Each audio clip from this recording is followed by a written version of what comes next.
નવા ઘરની સૌપ્રથમ રાતથી મને એવું લાગ્યું કે જાણે કોઈ અજાણ્યા ગ્રહ પર ઉતરી છું. મારા લગ્ન થયા અને સાસરે આવતાની સાથે જ દરેક વસ્તુ મને વિચિત્ર લાગી. મારી જેઠાણી મીરાબેન ઘણી હસમુખી હતી, પણ તેમની હસી પાછળ કંઈક અલગ જ દેખાતું હતું. મારા સસરા શરૂઆતમાં ખૂબ જ શાંત અને આદર્શ વ્યક્તિ લાગતા હતા, પરંતુ તેમની નજરોની એક ચમક હતી જે મને અંદરથી હચમચાવી દેતી હતી. મેં મારા પતિ અજયને આ બધું વાત કરતા તેણે કહ્યું કે હું વધુ પડતી કલ્પના કરું છું. પણ મને અંદરથી ખાતરી હતી કે કંઈક તો ખોટું છે. સાસરે આવ્યા પછી પહેલા અઠવાડિયા સુધી બધું સામાન્ય હતું. દરેક જણ મારી સાથે હસતા મોઢે વાત કરતા, પણ રાત્રે જ્યારે હું રસોડામાં પાણી પીવા જતી ત્યારે અમુક દરવાજા પાસેથી અસામાન્ય અવાજો આવતા. મને લાગ્યું કે કદાચ આ ગામડાના ઘરનો કોઈ કુદરતી અવાજ હશે, પણ હું ભૂલી હતી.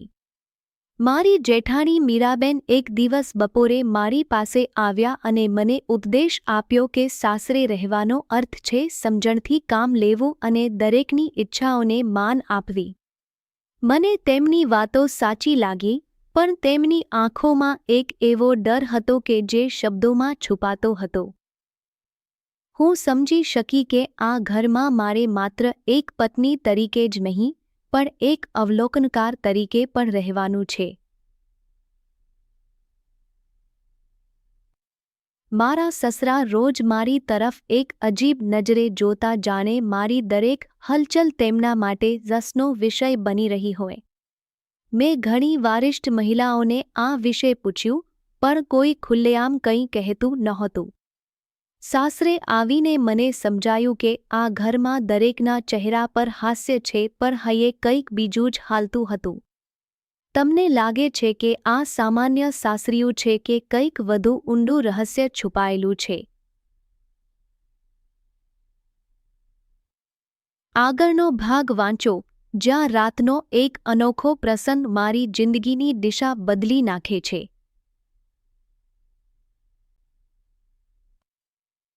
ઘરમાં 10 દિવસ પસાર થઈ રહ્યા હતા અને હું ધીરે ધીરે દરેકને ઓળખતી થઈ ગઈ હતી. મારી જેઠાણી મીરાબેન મને વારંવાર કહેતા કે તને પણ થોડા દિવસોમાં મજા આવવા લાગશે જો તું સજાગ રહેશે તો. તેમના આ શબ્દો મને વિચારવા પ્રેરતા. હું સમજી શકતી હતી કે આ ઘરમાં કંઈક ચાલી રહ્યું છે જેને તેઓ સૌ કોઈ સ્વીકારતા હતા પણ છુપાવતા હતા. મારા સસરા દિવસ દરમિયાન ખૂબ જ સાદગીભર્યા વર્તન કરતા, પણ જેવું સાંજ ઢળે અને ઘરના બધા લોકો પોતપોતાના રૂમમાં વિખરાઈ જાય, તેમનું વલણ બદલાઈ જતું. એક રાત્રે મને તીવ્ર તરસ લાગી અને હું પાણી લેવા માટે રસોડા તરફ ગઈ. આખું ઘર અંધકારમય હતું, ફક્ત મારા પગના પડછંદ સંભળાતા હતા. જેમ જેમ હું ગેસરૂમ પાસેથી પસાર થઈ ત્યારે મારા કાને અત્યંત ડરામણા અને અનોખા અવાજો સંભળાયા. તે અવાજ એવો હતો જે મેં ક્યારેય સાંભળ્યો નહોતો, જાણે કોઈ પીરામાં ચીસો પાડી રહ્યું હોય. મારું હૃદય ઝડપથી ધડકવા લાગ્યું. મેં ધીમે ધીમે તે દરવાજા તરફ પગલાં લીધા અને ઝાંખા અજવાળામાં જોવાનો પ્રયાસ કર્યો.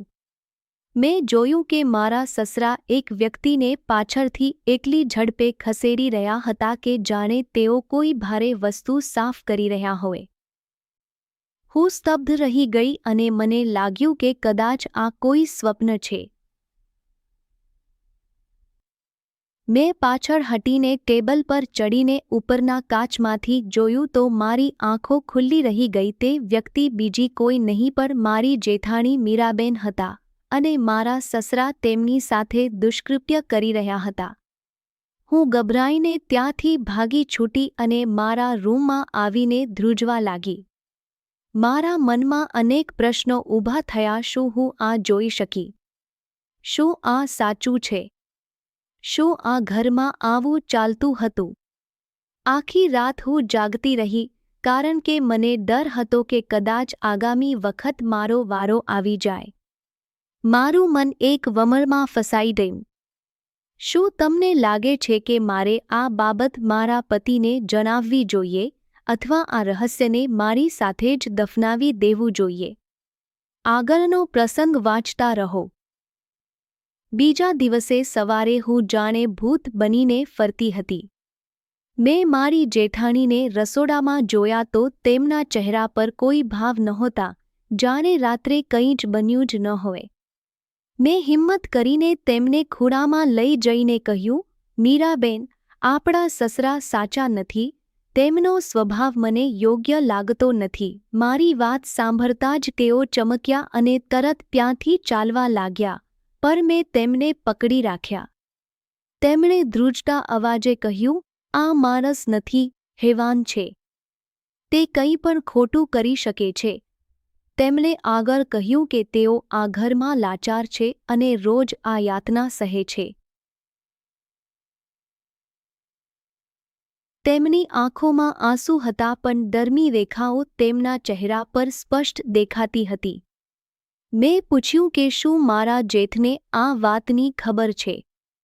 તેમણે કહ્યું કે ના, પર જો ખબર પડશે તો તેમનું સ્વાભિમાન તૂટી જશે કારણ કે તેઓ પિતાને ભગવાન સમાન માને છે. આ સાંભળીને મને સમજાયું કે આ ઘરમાં દરેક વ્યક્તિ કોઈને કોઈ અન્યાયનો ભોગ બની રહી છે. મારા મનમાં આવ્યું કે હું આ બધું કેમ સહન કરું? પણ મારી સ્થિતિ પણ એટલી જ નાજુક હતી. નવો વિવાહ, નવું ઘર અને આવું રહસ્ય. મારા પતિ અજયને હજુ સુધી કંઈ કહ્યું નહોતું કારણ કે મને ડર હતો કે તેમનો વિશ્વાસ તૂટી જશે. મેં વિચાર્યું કે કદાચ હું આ વાત દબાવી દઉં, પણ મારો અંતરાત્મા મને રોકતો હતો. મીરાબેન મને પૂછી રહ્યા હતા કે મેં આ વાત કેમ જોઈ. હું જવાબ આપી શકતી નહોતી. હું સમજી ગઈ કે આ ઘરનો પાયો જ ખોટો છે. દરેક દિવાલમાં કોઈને કોઈ રહસ્ય છુપાયેલું છે. તે દિવસથી મેં રાત્રે જાગવાનું, દરેક અવાજ પર ધ્યાન આપવાનું અને આ ઘરની સત્યતા જાણવાનું નક્કી કર્યું. મારી જેઠાણીની લાચારીએ મને વધુ મજબૂત બનાવી કારણ કે હું જાણતી હતી કે જો હું નીકળી ગઈ તો આ ઘરમાં અન્ય કોઈ તેમની મદદ કરી શકશે નહીં. હવે સવાલ એ હતો કે હું આ કાળી સત્યતાને કેવી રીતે ઉજાગર કરું. શું મારી પાસે આટલી હિંમત છે? જાણવા માટે આગળ વાંચો. થોડા દિવસો વીતી ગયા અને મેં મારી જાતને કંઈક અંશે સ્વસ્થ કરી લીધી. પર એક રાત્રે જ્યારે હું ફરીથી ઘરમાં ફરતી હતી, ત્યારે મારા સસરાએ મને એકાંતમાં પકડી લીધી. તેમની પકડ એટલી મજબૂત હતી કે હું હલી પણ ન શકી. તેમણે મને ગેસ્ટ રૂમમાં ખેંચી અને તેમની ઈચ્છાઓ મારા પર થોપવાનો પ્રયાસ કર્યો. મારા મનમાં ઘણું બધું ચાલી રહ્યું હતું, પણ મેં ઠંડકથી તેમને ટાળવાનો પ્રયાસ કર્યો. તેમની સામે ઝઝૂમવા કરતાં હું સમજી ગઈ કે આ લડાઈ હવે શારીરિક નહીં પણ માનસિક છે.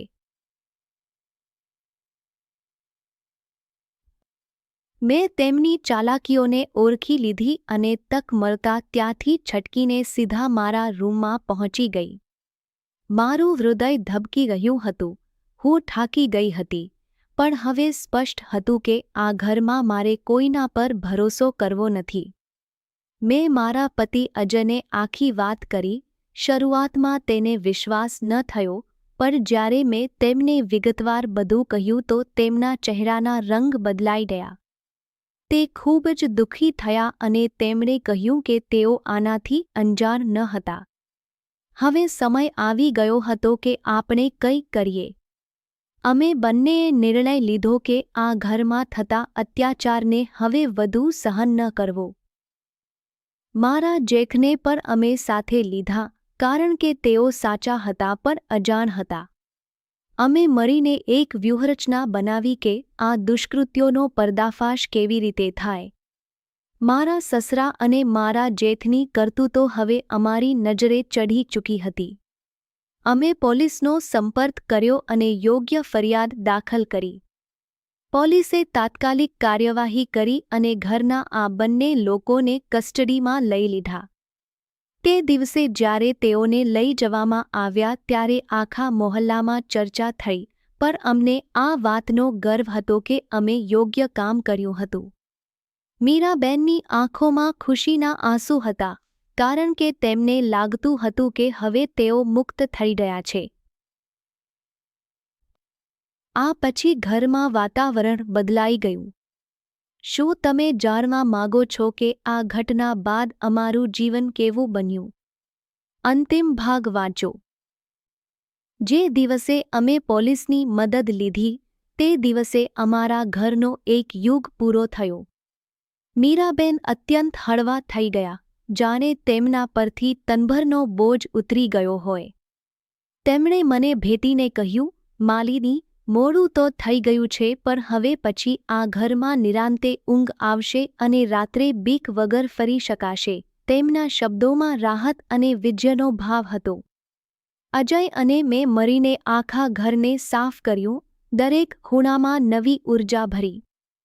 હું સમજી ગઈ કે કેટલીક વખત સાચું બોલવું અને યોગ્ય પગલાં લેવા જરૂરી છે, ભલે તે કેટલું પણ મુશ્કેલ લાગે.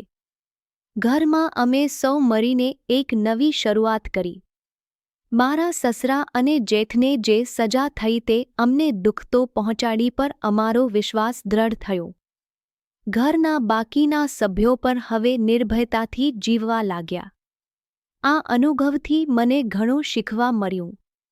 સાસરું સમાજનું એક નાનું સ્વરૂપ છે અને જો ત્યાં અન્યાય થાય તો તેને સહન કરવો એ સૌથી મોટો અન્યાય છે. મેં નક્કી કર્યું કે હું હવેથી કોઈને મારી ઉપર હાવી થવા નહીં દઉં. મારી જેઠાણીએ પણ મને ઘણું બળ આપ્યું. તે બોલ્યા, આ ઘરમાં હવે ડર રહ્યો નથી, ફક્ત પ્રેમ અને આદર છે. અમે સૌ મળીને દરરોજ એક નવા સવારનું સ્વાગત કરવા લાગ્યા. આ ઘટનાએ મને એક મજબૂત સ્ત્રી બનાવી. ઘરમાં ફરીથી હાસ્ય ખીલ્યું, ફૂલો ખીલ્યા અને નાના બાળકો હસતા રમતા થયા. આપણા સમાજમાં આવા ઘણા ઘરો છે જ્યાં પરિવારના સભ્યો વચ્ચે શારીરિક, માનસિક અને લૈંગિક શોષણ થાય છે, પણ લોકો ડરથી તેને છુપાવે છે. મારી વાર્તા એક ઉદાહરણ છે કે જો હિંમત કરીએ તો કોઈ પણ અન્યાયનો અંત લાવી શકાય છે. દરેક સ્ત્રીએ પોતાની સુરક્ષા માટે જાગૃત થવું જોઈએ અને કોઈ પણ પ્રકારની દુર્વર્તનાને શાંતિથી ન સહન કરવી જોઈએ. મિત્રો, આ છે અમારી વાર્તાનો અંત, પણ અસલી જીવનમાં આવા અનેક પ્રસંગો છુપાયેલા છે. જો આ વાર્તા તમને અસર કરે તો તેને શેર કરો અને સમાજમાં જાગૃતિ લાવો. આગામી વાર્તામાં ફરી મળીશું. ત્યાં સુધી સજાગ અને સુરક્ષિત રહો. આભાર.